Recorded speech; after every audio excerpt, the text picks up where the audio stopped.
bonjour, bienvenue à la Japan Expo. Est-ce que vous pouvez présenter votre stand s'il vous plaît? Alors moi je suis Cyril de chez Vintage Video Game. Oui. On restaure des vieilles consoles, on les remet en état et on les propose à la vente au public.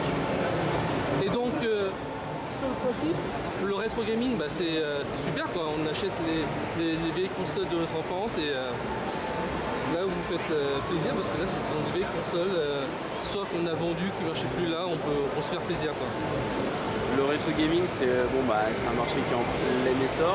Ouais. Alors, nous on propose à la fois des jeux européens, donc français et enfin multilingues, et aussi japonais pour faire découvrir un peu le jeu vidéo japonais aux gens. Parce que l'import quand on était gamin ça nous faisait tous rêver.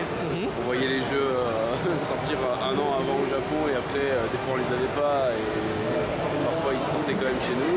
C'est pour ça que nous on essaye de le faire découvrir aux gens et on voit qu'il y a un réel engouement aussi pour le jeu japonais. Voilà. Par exemple, moi je suis à la recherche d'une NES. Sur votre site, est-ce que je pourrais l'acheter? Alors là actuellement pas tout de suite parce que tant qu'on n'est pas rentré on remet pas de console en stock, mais oui dès qu'on sera de retour chez nous on aura des NES en stock.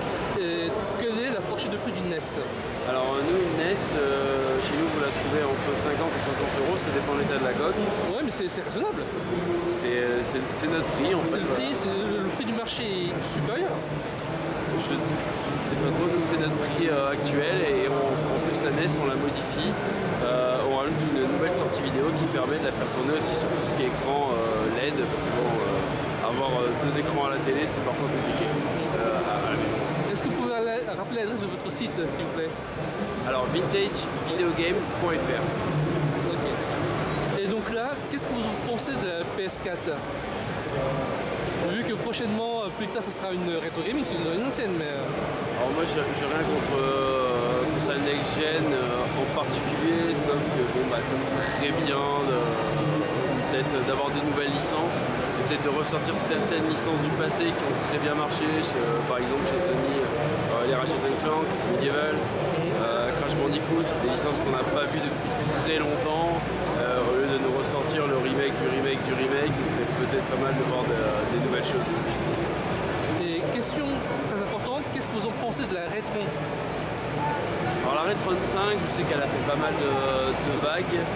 Moi c'est une machine que je trouve polyvalente, plutôt sympa si on veut commencer le rétro gaming, parce que bon c'est vrai que des fois avoir acheté 10 machines différentes ça peut coûter un peu d'argent. Ouais. Donc peut-être pour commencer et après découvrir les machines une par une, parce que bon là on a quand même pas mal de consoles, Game Boy Color, etc. Super NES, Super Famicom, voilà, ça peut être un bon début pour jouer avec des vraies cartouches. Ouais.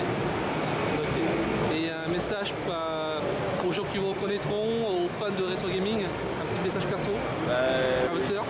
Je leur dis de passer nous voir à la Japan Expo et sur toutes nos prochaines conventions. On est là, on vous reçoit avec plaisir et on partage cette passion. Ok, merci bien.